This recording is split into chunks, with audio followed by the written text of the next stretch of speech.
So, hi guys! Good morning! For today's video guys, ay standing tayo. Ito pa yung videos guys na hindi ko in-upload nung isang araw pang na in-upload ko na video. So, ito yung hindi ko na-upload. So, i-upload natin ngayon dahil wala tayong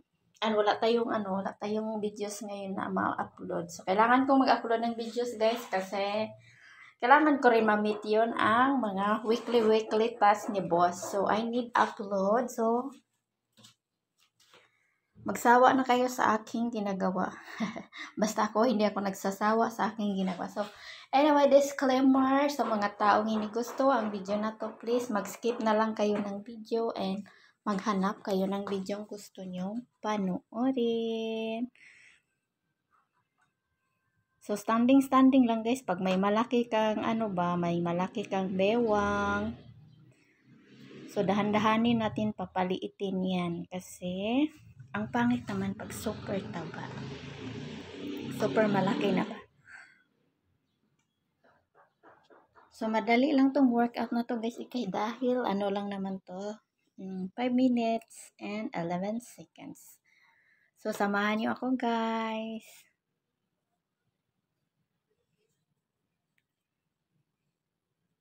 Sa mga tamad-tamad lang dyan bago malaw-galaw ba. So, kahit nasa lang kayo guys, sa bahay. Or kahit nasa mga basta sa labas ng bahay. Or magpunta kayo sa gym.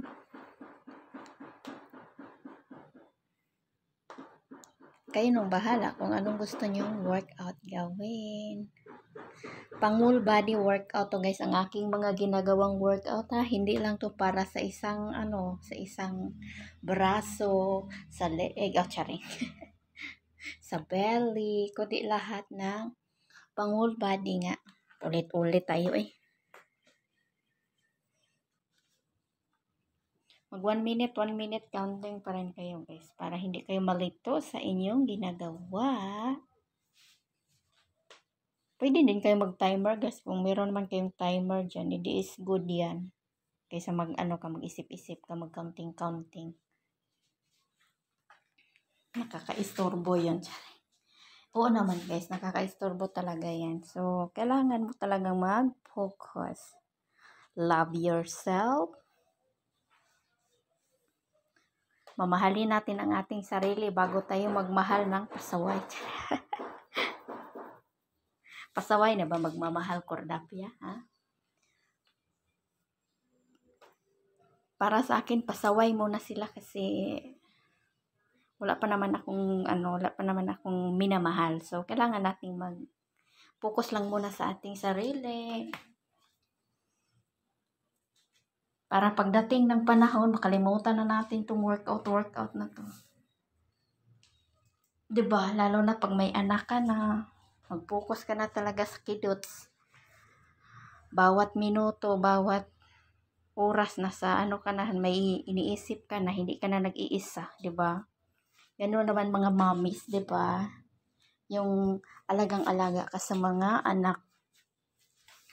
Siyempre, alagaan mo sarili mo, and then kung may anak ka, alagaan mo din yung anak mo, and then alagaan mo din yung yung husband mo ba, yung partner mo. And huwag mong kalimutan ang sarili mo. Unahin mo din sarili mo. Kasi sila may sariling din sila, sarili. May sariling buhay din. Para iwas stress, para iwas para iwas losyang, charing. Normal lang yan guys, kasi nanay na kayo, maging nanay na tayong lahat soon. Ako nang pinakahuli, charing. So dito na tayo mag-i-end guys. Sobrang gandang workout na to guys, i-try nyo, promise. Talaga, ma-feel nyo talaga yung yung mga muscles nyo. So gawin nyo lang siya munang 10 seconds kasi siya guys.